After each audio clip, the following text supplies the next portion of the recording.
ஹல்லேலூயா. இந்த நாளிலும் கூட இந்த காலை ஜெபத்தில் வந்திருக்கிற யாவரையும் ஆண்டவராகிய இயேசுவின் நாமத்தினாலே வாழ்த்தி வரவேற்கிறோம். கடந்த நாட்களில் நம்ம தியானித்த ஒரு வசனத்தை நம்ம தொடர்ந்து தியானிக்க போகிறோம். 1 நாளாகமம் 19வது அதிகாரம் 12வது வசனம். 1 நாளாகமம் 19:12. என்னை பார்க்கிலும் சீரியர் பலங்கொண்டால் நீ எனக்கு துணை நில். உன்னை பார்க்கிலும் அம்மோன் புத்திரர் பலங்கொண்டால் நான் உனக்கு துணை நிற்பேன். 13. தைரியமாயிரு. நாம் நம்முடைய ஜனத்திற்காகவும் நமது தேவனுடைய பட்டணங்களுக்காகவும் திடன் கொண்டிருக்க கடவோம். கர்த்தர் தமது பார்வைக்கு நலமானதை செய்வாராக என்றான். கடந்த நாட்களில் நம்ம தியானிக்கும் பொழுது இந்த வார்த்தை யார் சொன்னது, அவர் எப்படிப்பட்ட சூழ்நிலையில் இருந்தார், அவருடைய குணங்கள் என்ன அப்படின்றத நம்ம தியானித்தோம். இது யோவாப் சொன்ன வார்த்தை. யோவாப் எப்படிப்பட்டவர், தாவீதுடைய படைத்தலைவன், இதையெல்லாம் நம்ம தியானித்தோம். தைரியமாக இரு அப்படின்னு சொல்லி அவர் சொன்னதை பார்க்குறோம். உண்மையாகவே இந்த தைரியம் அப்படின்றது நமக்கு ரொம்ப அவசியமாக இருக்கிறது. நம்முடைய பிரச்சனையான நேரத்தில், சோதனையான நேரத்தில் நம்ம தைரியத்தை இழந்து போவோம் அப்படின்னா அது ஒரு பெரிய பாதிப்பை நமக்கு கொண்டு வரும். ஆனால் அதே சூழ்நிலையில் தொடர்ந்து போராடும் பொழுது, எதிர்நீச்சல் போடும் பொழுது கண்டிப்பாகவே ஒரு விடுதலையை, ஒரு அற்புதத்தை நம்ம பார்க்க முடியும். அதை தான் நம்ம கடந்த நாட்களில் தியானித்தோம். இந்த தைரியம் எப்படிப்பட்டது, அது எப்படி நமக்குள்ளே இருக்கணும் அப்படின்னு சொல்லி நம்ம இன்னொரு வசனத்தை பார்ப்போம். அப்படின்னா 2 பேதுருல, புதிய ஏற்பாட்டில் பேதுரு இதை குறித்து சொல்லியிருக்கிறார். நம்முடைய தைரியம் எப்படி இருக்கணுமா. 2 பேதுரு 1வது அதிகாரம் 5வது வசனத்தை வாசிப்போம். இப்படி இருக்க நீங்கள் அதிக ஜாக்கிரதை உள்ளவர்களாய் உங்கள் விசுவாசத்தோட தைரியத்தையும் தைரியத்தோட ஞானத்தையும். போதும். இப்படி இருக்க நீங்கள் அதிக ஜாக்கிரதை உள்ளவர்களாய், சாதாரணமாக சொல்லப்படலை. எப்படி இருக்கணுமா, ஜாக்கிரதையாக இருக்கணுமா. இந்த தைரியத்தை குறித்து ஜாக்கிரதை உள்ளவர்களாய் விசுவாசத்தோட தைரியத்தையும். அப்போது விசுவாசத்தையும் தைரியத்தையும் பிரிக்க முடியாது. நமக்குள்ளே விசுவாசம் இருக்கும் அப்படின்னா கண்டிப்பாக தைரியம் இருக்கும். விசுவாசிக்கிறவன் பதறான் அப்படின்னு சொல்லப்பட்டிருக்கு இல்லையா, அதே மாதிரி தான் விசுவாசம் நமக்குள்ளே இருக்கும் அப்படின்னா கர்த்தர் எனக்காக இந்த காரியத்தை கண்டிப்பாக செய்து முடிப்பார் அப்படின்ற ஒரு தைரியம் வரும். அதனால தான் பேதுரு சொல்லுகிறத பார்க்குறோம். விசுவாசத்தோட தைரியத்தையும் கூட்டுங்க அப்படின்னு சொல்லி சொல்லுகிறார். இந்த யோவாப் எப்படிப்பட்டவர் அப்படின்றத கடந்த நாட்களில் தியானித்தோம். யுத்தத்தை முடிக்கிறவர், அப்புறம் பின்தொடராமல் பழி வாங்காமல் விட்டு விட்டார் அப்படின்னு சொல்லி பார்த்தோம். இந்த நாளில் நம்ம என்ன பார்க்க போகிறோம் அப்படின்னா 2 சாமுவேலில் 12வது அதிகாரத்தில் 26வது வசனம். இவருக்குள்ளே காணப்பட்ட இன்னொரு நல்ல விஷயம், வேதத்தில் பதிவிட்டிருக்கிற ஒரு விஷயத்தை நம்ம பார்ப்போம். 2 சாமுவேல் 12வது அதிகாரம் 26வது வசனம். அதற்குள்ளே யோவாப் அம்மோன் புத்திரருடைய ரப்பா பட்டணத்தின் மேல் யுத்தம் பண்ணி ராஜதானியை பிடித்து வாசிப்போம். தாவீதினிடத்தில் ஆள் அனுப்பி நான் ரப்பாவின் மேல் யுத்தம் பண்ணி தண்ணீர் ஓரமான பட்டணத்தை பிடித்து கொண்டேன்.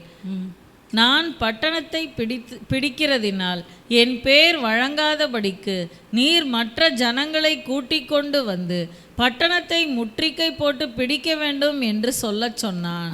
போதும். இந்த இடத்துல பார்க்குறோம், யோவாப் என்ன பண்ணாரா, ராஜதானியை பிடித்து அப்படின்னு சொல்லி சொல்லப்பட்டிருக்கு. ராஜதானி அப்படின்னா கோட்டை. அந்த மெயினான கோட்டையை பிடிச்சாச்சு அப்படின்னாலே அந்த பட்டணத்தை கைப்பற்றியாச்சு அப்படின்னு அர்த்தம். இந்த நாட்களில் யுத்தத்தில் ஏர்போர்ட், அந்த முக்கியமான ஸ்தலங்களை கைப்பற்றிட்டாங்க அப்படின்னா அடுத்த நாடு மேற்கொண்டது அப்படின்னு அர்த்தம். அதே தான் இந்த இடத்துலையும். இந்த ராஜதானியை இவர் பிடிச்சிட்டாரு அப்படின்னா இந்த இடத்துல வெற்றி கிடச்சாச்சின்னு அப்படின்னு அர்த்தம். ஆனால் யோசிச்சு பாருங்களேன், ஆனால் இவர் என்ன சொல்கிறார் அப்படின்னா, நான் பட்டணத்தை பிடிக்கிறதினால் என் பேர் வழங்காதபடிக்கு அப்படின்னு சொல்கிறாரு. இந்த இடத்துல யோவாப் தான் யுத்தம் பண்ணுறாரு, தாவீது இல்லை. யோவாப் யுத்தம் பண்ணது மட்டும் இல்லை, யுத்தம் பண்ணி யுத்தத்தில் 90% வெற்றியை அடைஞ்சாச்சு. இப்போ 10% தான் இருக்குது. அந்த 10%த்தையும் அவர் செஞ்சு முடிச்சிட்டாரு அப்படின்னா இந்த இடத்துல யார் பேர் தான் வரும் அப்படின்னா யோவாப் பேர் தான் வரும். ஆனால் இந்த யோவாபுக்குள்ளே காணப்பட்ட ஒரு நல்ல விஷயம் அப்படின்னா அவர் எவ்வளவு தாழ்மையாக ராஜாவோட பேர் தான் வரணும் அப்படின்றதுல அவர் குறியாக இருந்ததை பார்க்குறோம்.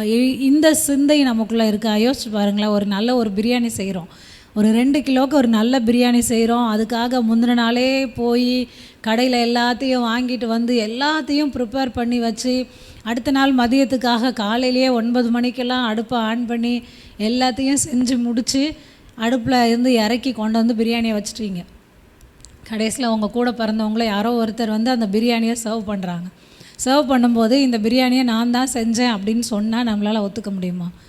யோசிச்சு பாருங்கள், எவ்வளோ கோபம் வரும் நமக்கு. நேற்றுலேருந்து நான் அவ்வளோ கஷ்டப்பட்டிருக்கேன், என்ன சொல்லாமல் எப்படி நீ ஒன்றை சொல்லலாம் அப்படின்னு சொல்லி நம்ம சண்டைக்கு போவோம். ஆனால் இந்த யோவாப் கிட்ட காணப்பட்ட ஒரு நல்ல விஷயம் என்னென்னா, செஞ்சது எல்லாமே இவர் தான், ஆனால் பேர் மட்டும் ராஜாவோட பேர் வரணும் அப்படின்னு சொல்லி அவர் நினச்சார். அதே மாதிரி தான் நாமும் கூட ஆண்டவருக்காக எதையாவது செய்கிறோம் அப்படின்னா அதில் நம்ம பேர் வரணும் அப்படின்ற அந்த சிந்தை நமக்கு இல்லாமல் ஆண்டவருடைய வேலை செய்து முடிக்கப்பட்டாயிடுச்சா அப்படின்றதுல தான் நம்ம கவனமாக இருக்கணும். நம்முடைய பேர் வெளியே வரணுன்றதில் நம்ம கவனமாக இருப்போம் அப்படின்னா ஆண்டவருடைய நாம மகிமைப்படாமல் போயிடும். அப்போ நம்ம என்ன செய்யணும்னா, நம்மை மறைத்து ஆண்டவரை பிரதிபலிக்கிறவர்களாக இருக்கணும். யோவான் ஸ்நானகர் சொல்லுகிறார் இல்லையா, நான் சிறுகவும் அவர் பெருகவும் வேண்டும் அப்படின்ட்டு. அந்த வசனம் தான் இந்த யோவாபுக்குள்ளே நிறைவேறினதை பார்க்குறோம். ஒரு யுத்தத்தை நடப்பிக்கிறது அப்படின்னா சாதாரண விஷயம் இல்லை, அப்படி தானே? யுத்த காலத்தில் முன்னாடி நிற்கிறவங்களுக்கு எந்த நேரமும் மரணம் வரலாம். ஆனால் அதை எல்லாம் தாண்டி ஒரு யுத்தத்தை முடித்து அந்த பேரை மட்டும் தாவீதுக்கு கொடுக்கறதுல இந்த யோவாப் வந்து கவனமாக இருந்தார். இது மட்டும் இல்லை, இன்னும் நிறைய இடங்களில் இந்த மாதிரி யோவாப் செஞ்சதை பார்க்குறோம். அப்போது நம்மளும் எப்படி இருக்கணும் அப்படின்னா, ஒரு விஷயத்தை செய்கிறோம் அப்படின்னா அந்த பேர் எனக்கு வரணும்னு நம்ம செய்யாமல், நம்மக்கிட்ட ஒரு விஷயத்துக்கு சொன்னாங்களா அதை செஞ்சு முடிச்சாச்சு அப்படின்ற ஒரு அதில் தான் நம்முடைய எண்ணம் இருக்கணுமே தவிர, என் பேர் வரணும் அப்படின்னு சொல்லி நினைப்போம் அப்படின்னா கண்டிப்பாக அது வந்து ஆண்டவருடைய பார்வையில் பெருமையான ஒரு விஷயமாக காணப்படும். பெருமை உள்ளவர்களுக்கு தேவன் எதிர்த்து நிற்கிறார், தாழ்மை உள்ளவர்களுக்கோ கிருபை அளிக்கிறார். உண்மையாகவே யோவாப் கிட்ட நிறைய நல்ல விஷயங்கள் காணப்பட்டதுக்கு காரணம் என்னன்னு பார்த்தா யோவாபுக்குள்ளே இருந்த ஒரு தாழ்மை தான். இந்த நேரத்தில் நான் அதை தான் சொல்ல விரும்புகிறேன். நம்ம வந்து என்ன செய்யணும் அப்படின்னா, ஆண்டவருக்காக எதை செய்தாலும் என் பேர் வரணுன்ற அந்த எண்ணத்தை எடுத்து போட்டுட்டு நம்ம ஆண்டவருக்காக நான் இதை செய்திருக்கிறேன் அப்படின்ற எண்ணம் மட்டும் நமக்குள்ளே வரும்னா பிரச்சனையே இருக்காது. உண்மையாகவே நிறைய சபைகளில் இப்போ காணப்படுகிற பிரச்சனை என்னென்னா அதுதான், என்னோட பேர் சொல்லப்படலை அப்படின்றது தான். ஆனால் நம்ம வந்து அதை குறித்து யுத்தம் பண்ணுகிறவர்களாக நம்ம என்ன பண்ணக்கூடாது, இருக்கக்கூடாது. இன்னொரு விஷயம், இந்த யோவாபுக்குள்ளே காணப்பட்ட நல்ல விஷயம் என்ன அப்படின்னா, அதே 2 சாமுவேலில் 14வது அதிகாரத்தில் 1வது வசனம்,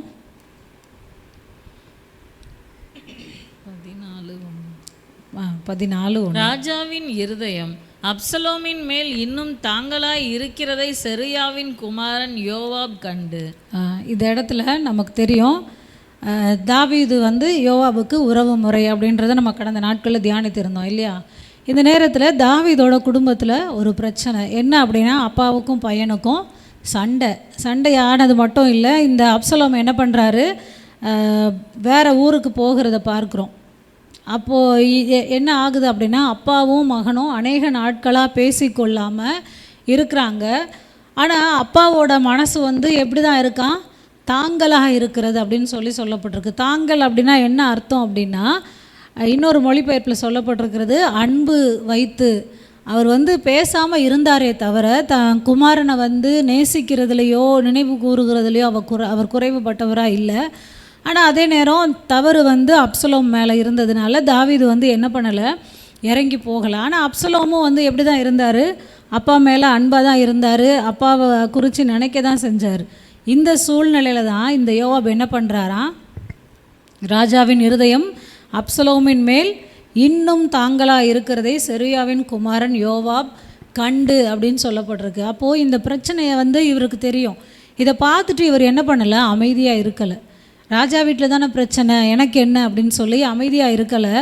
அதுக்கு அடுத்து என்ன செய்யணும் அப்படின்றத பார்த்து அந்த அதிகாரத்தில் தொடர்ந்து நம்ம வாசிப்போம் அப்படின்னா, அதை வந்து அவர் என்னெல்லாம் செய்யணுமோ அதை செய்கிறார். என்ன செஞ்சால் ராஜாவோட இருதயம் சாந்தப்படும், ராஜா வந்து அவனை ஏற்றுக்கொள்ளுவார், அது எல்லாமே யாருக்கு தெரிஞ்சது, யோவாபுக்கு தெரிஞ்சது. ஏன் அப்படின்னா, ராஜாவோட பல வருஷங்கள் இருந்த அனுபவம் யாருக்கு உண்டு, யோவாபுக்கு. அதனால் அந்த குடும்பத்தில் சமாதானம் வருகிறதற்கு என்ன செய்யணுமோ அதை வந்து யோவாப் செஞ்சதை பார்க்குறோம்.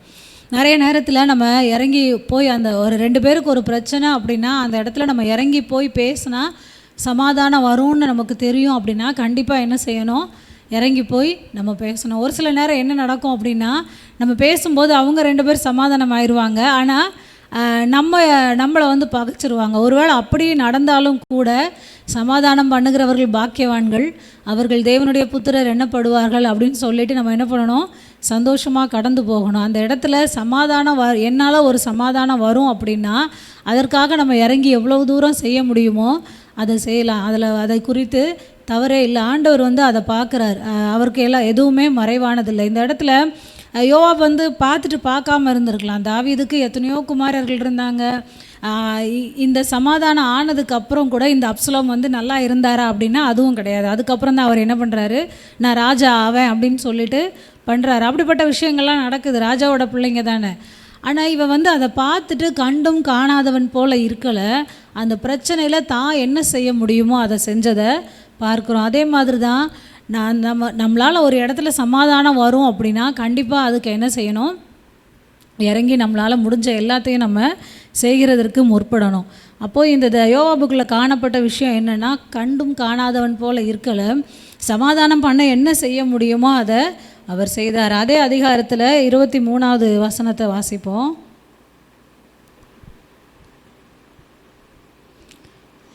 பின்பு யோவாப் எழுந்து கேசூருக்கு போய் அப்சலோமை எருசலேமுக்கு அழைத்து கொண்டு வந்தான். பின்பு யோவாப் எழுந்து கேசூருக்கு போய் அப்சலோமை எருசலேமுக்கு அழைத்து கொண்டு வந்தான். இந்த கேசூருக்கு தான் இவர் என்ன பண்ணிட்டாரு, இந்த அப்சலோம் வந்து ஓடி போயிட்டார். அப்போ என்ன பண்ணுறாரு, ராஜா கிட்ட போய் பேசுகிறாரு. ஒரு ஸ்திரியை வச்சு பேசின உடனே ராஜா வந்து சொல்கிறாரு, நீ அவனை கூட்டிகிட்டு வா எருசலேமுக்கு, ஆனால் என் முகத்தை பார்க்கக்கூடாது அப்படின்னு சொன்ன உடனேயே சரின்னு சொல்லி இவர் என்ன பண்ணார், போய் கூட்டிகிட்டு வராரு.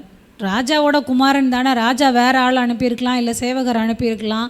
ஆனால் தான் ஆரம்பித்த ஒரு விஷயத்தை அவர் முடித்ததை பார்க்குறோம். 33வது வசனத்தில் சொல்லப்பட்டிருக்கிறது. எருசலேமுக்கு வந்து என்ன ஆயிடுச்சு, அப்பாவும் மகனும் என்ன பண்ணலை, ஒருத்தர் பார்த்துக்கவே இல்லையா. எருசலேமில் ராஜாவோட முகத்தை பார்க்காமலேயே 2 வருஷம் இந்த அப்சலோம் இருந்ததை பார்க்குறோம். அப்போ உடனே இந்த அப்சலோமுக்கு இன்னும் மனசு ரொம்ப ஃபீல் ஆகி என்ன சொல்கிறாரு, நான் எதுக்கு எருசலேமுக்கு வந்தேன், ராஜாவோட முகத்தை பார்க்க முடியலை அப்படின்னு சொல்லி திரும்ப யோவாபை அழைப்பிக்கும் போது, நான் உன்னை வந்து வேறு ஊர்லேருந்து எருசலேமுக்கு கொண்டு வந்துட்டேன், இனி நீயாச்சும் உன் அப்பாவாச்சு அப்படின்னு சொல்லாமல் திரும்ப அவனை போய் ராஜா முன்னாடி நிறுத்துறதுக்கு என்ன செய்யணுமோ அதை செய்தார்.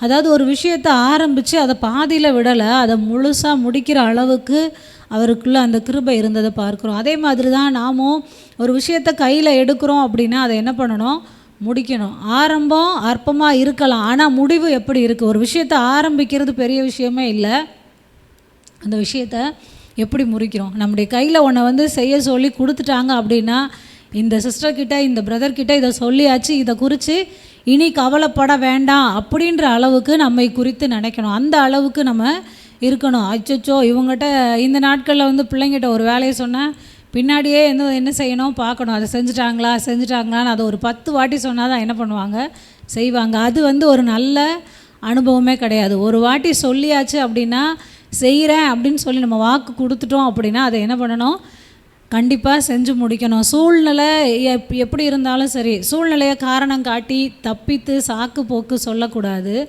நான் ஒரு வார்த்தையை சொல்லிட்டேன் அப்படின்னா அதை முடிக்கிறதுக்கு என் உயிரை கொடுத்தாவது முடிச்சிடணும் அப்படின்ற ஒரு எண்ணம் நமக்குள்ளே இருக்கணும்.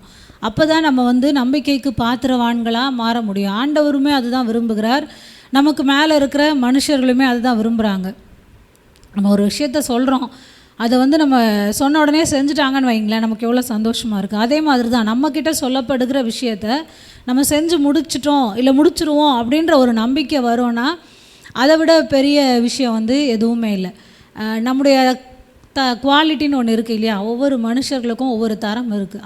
அதில் வந்து இது ஒரு மிகச்சிறந்த ஒரு குவாலிட்டி. இவங்ககிட்ட இந்த டைமுக்கு வாங்க, 9 மணிக்கு வாங்கன்னா கண்டிப்பாக 9 மணிக்கு வந்துடுவாங்க அப்படின்ற ஒரு இது இருக்கணும். அப்படி இல்லாமல் 9 மணிக்கு வர சொன்னால் 11 மணிக்கு தான் வருவாங்க, அதனால் இவங்களை என்ன பண்ணணும், 11 மணின்னு சொல்லக்கூடாது, 9 மணிக்கு வாங்கன்னு சொல்லணும் அப்படின்னு சொல்லி நம்மளை சொல்லுவாங்க. அப்படின்னா உண்மையாகவே அதை விட ஒரு பரிதாபமான நிலைமை எதுவுமே இல்லை. அப்படிப்பட்டவர்களாக நம்ம இருக்கவே கூடாது. இந்த யோவாப் வந்து எப்படி இருந்தார் அப்படின்னா, ஆரம்பித்த ஒரு விஷயத்தை முடித்தார். அடுத்து அதே 2 சாமுவேல் 18:20 வாசிக்கலாம். நம்ம வாசித்து முடிப்போம். இந்த 18:20 யோவாப் அவனை நோக்கி, இன்றைய தினம் நீ செய்தியை கொண்டு போகக்கூடாது, இன்னொரு நாளிலே நீ செய்தியை கொண்டு போகலாம். ராஜாவின் குமாரன் செத்தபடியினால் இன்றைக்கு நீ செய்தியை கொண்டு போக வேண்டாம் என்று சொல்லி. இந்த இடத்துல இவருடைய லீடர்ஷிப்பை பார்க்குறோம். யோவாப் நல்ல படைத்தலைவன்றதை நம்ம பார்த்தோம். யார்கிட்ட எந்த வேலையை கொடுக்கணும் அப்படின்றத அவர் அறிந்திருந்தார். அந்த இராணுவத்தில் எத்தனை வீரர்கள் இருந்தாங்கன்றது நமக்கு தெரியல. பல ஆயிரம் வீரர்கள் இருந்தாலும் யாருக்கிட்ட எந்த வேலையை கொடுக்கணும். அப்சலோம் இறந்து போயிட்டார் அந்த யுத்தத்தில் நம்ம பார்க்குறோம். தாவீதுக்கு விரோதமாக அப்சலோம் எழும்புகிறார். இதே அப்சலோமை கொண்டு வந்ததும் அவர் தான். ஆனால் தாவீதுக்கு விரோதமாக எழும்பும் பொழுது அவர் சும்மா இருக்கல. நான் தான் இந்த அப்சலோமை அந்நிய தேசத்துலேருந்து கூட்டிகிட்டு வந்தேன், ஆனால் அதே நேரம் அவன் தன்னுடைய சொந்த ராஜாவுக்கு விரோதமாக எழும்புவேன் அப்படின்னா அவனுக்கு விரோதமாக என் கை கண்டிப்பாக ஓங்கோன்ற விஷயத்துலேயும் அவர் உறுதியாக இருந்தார். அதே நேரத்தில் யாருக்கு எந்த வேலையை கொடுக்கணும் அப்படின்றதையும் அவர் அறிந்திருந்தார். இப்போது நம்ம வீட்லேயே பிள்ளைங்க இருக்காங்க இல்லையா, சின்ன பிள்ளைங்க இருப்பாங்க, பெரிய பிள்ளைங்க இருப்பாங்க.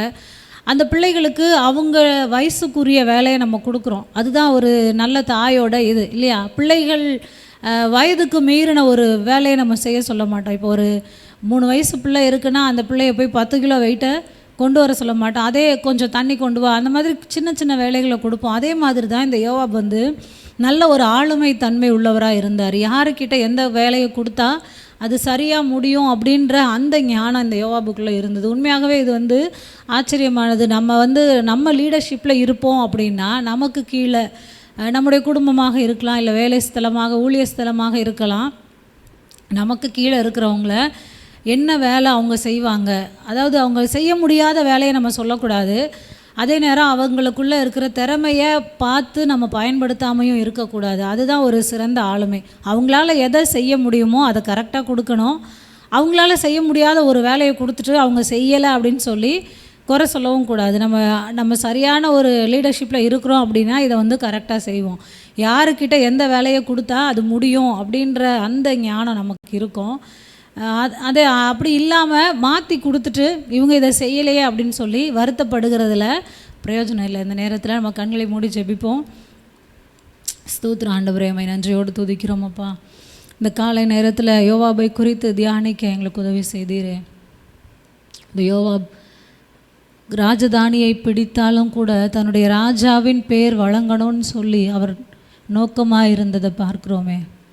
முழு யுத்தத்தையும் செய்த யோவாப் பேர் வரும்பொழுது ராஜாவுடைய பேர் வரணும்னு இருந்தார். அதுபோல் நாங்கள் செய்கிற எல்லா விஷயத்துலேயும் உம்முடைய நாமம் விளங்கணுன்ற அந்த ஒரு எண்ணம் எங்களுக்குள்ளே வரணும் ஆண்டவரே. நாங்கள் சிறுகவும் நீர் பெருகவும் வேணும்ப்பா.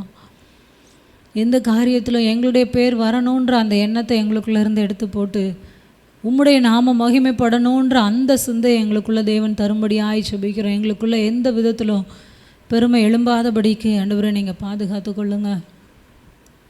அதே மாதிரி ராஜாவுடைய குடும்பத்தில் ஒரு பிரச்சனைன்னும் பொழுது அதை கண்டும் காணாதவன் போல போகலை ஆண்டவரே. நாங்களும் கூட கண்டும் காணாதவர்களாக இருக்கக்கூடாதுப்பா. ஒரு இடத்துல எங்களால் சமாதானம் வரும் அப்படின்னா அந்த இடத்துல இறங்கி போகக்கூடிய கிருபையை எங்களுக்கு தாங்க ஆண்டவரே. சமாதானம் பண்ணுகிறவர்கள் பாக்கியவான்கள், அவர்கள் தேவனுடைய புத்திரர்னு சொன்னீங்களே டாடி. நாங்கள் உம்முடைய பிள்ளைகள்னு நாங்கள் மார்த்தட்டி கொள்ளுகிறோம். ஆனால் எத்தனை நேரம் நாங்கள் சமாதானம் பண்ணுகிறவர்களாக இருக்கிறோம். இந்த நேரத்தில் எங்களை ஒப்பு கொடுக்குறோம் ஆண்டவரே. இந்த நாளில் உம்முடைய பிள்ளைகளாகி எங்களை சமாதானம் பண்ணுகிறவர்களாய் மாற்றும்படியாய் ஒப்பு கொடுக்குறோம் ஆண்டவரே. ஒரு இடத்துல நாங்கள் பேசுனா சமாதானம் வரும் அப்படின்னா அந்த இடத்துல கண்டிப்பாக இறங்கி பேசக்கூடிய கிருபையை தேவன் எங்களுக்கு தாங்க டாடி. அப்போ உமக்கு ஸ்தோத்திரம் ஆண்டவரே. அதே மாதிரி இந்த யோவாப் ஆரம்பித்த விஷயத்தை முடித்தார்னு பார்த்தோமே. மோசே வேலையை செய்து முடித்தான், நோவா வேலையை செய்து முடித்தான். இந்த முடித்தான்ற வார்த்தை எவ்வளவு பெருசு. பவுல் என்னுடைய ஓட்டத்தை ஓடி முடித்தேன்னு சொல்லுகிறாரே.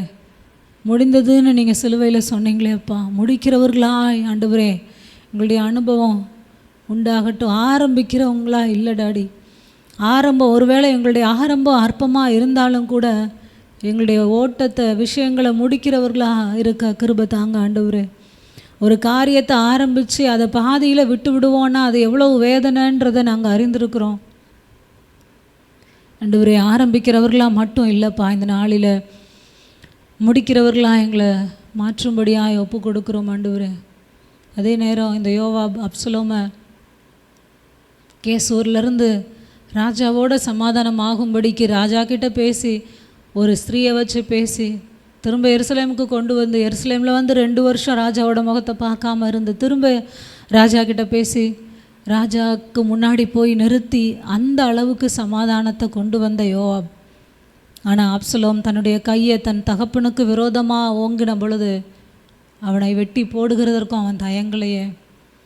ஆண்டவரே உமக்கு ஸ்தோத்திரம்ப்பா. உமக்கு விரோதமான காரியங்களை வெட்டி போடுகிற ஒரு கிருபையை இந்த காலை நேரத்தில் தாங்க ஆண்டவரே. அது எதுவாக இருந்தாலும் ஆண்டவரே, ராஜாவுக்கு விரோதமாக கையெடுக்கிற மனுஷர்களை கையெடுக்கிற காரியங்களை வெட்டி போடுகிற ஒரு அபிஷேகத்தை இந்த காலை நேரத்தில் எங்களுக்கு தரும்படியாய் ஜெபிக்கிறோம் ஆண்டவரே. உம்மையும் எங்களையும் பிரிக்கிறதான காரியத்தை வெட்டி போடுகிற ஒரு அபிஷேகத்தை தேவன் இந்த நாளில் எங்களுக்குள்ளே வைக்கும்படியாய் ஜெபிக்கிறோம். நீர் அருவருக்கிற காரியங்களை விட்டு விலகக்கூடிய கிருபையை தேவன் தரும்படியாய் ஜெபிக்கிறோம் ஆண்டவரே. நீங்கள் இந்த பிரபஞ்சத்திற்கு ஒத்த வேஷம் தெரியாமல்னு சொல்லப்பட்டிருக்கிறதே, ஒத்த வேஷம் தரிக்கிறவர்களாய் அல்ல ஆண்டவரே, கிறிஸ்துவின் சாயலை பிரதிபலிக்கிறவர்களாய் தேவன் எங்களை மாற்றும்படியாய் ஜெபிக்கிறோம் அப்பா. இந்த காலை நேரத்தில் உடைய சமூகத்தில் வந்திருக்கிற உடைய பிள்ளைகள் ஒவ்வொருவருக்காய் ஜெபிக்கிறோம் ஆண்டவரே. யாரெல்லாம் மனம் சோர்ந்து போய் இருக்கிறார்களோ அவர்களுக்கு எல்லாம் உடைய வார்த்தையை நீர் தந்திருக்கிறதற்காய் நன்றி ஆண்டவரே. தைரியமாக இருன்னு சொல்லி நீங்கள் சொல்லியிருக்கிறீங்களே, விசுவாசத்தோடே தைரியத்தையும் கூட்டணும்னு சொல்லி நீங்கள் காலை நேரத்தில் பேசுகிறதற்காய் நன்றி ஆண்டவரே.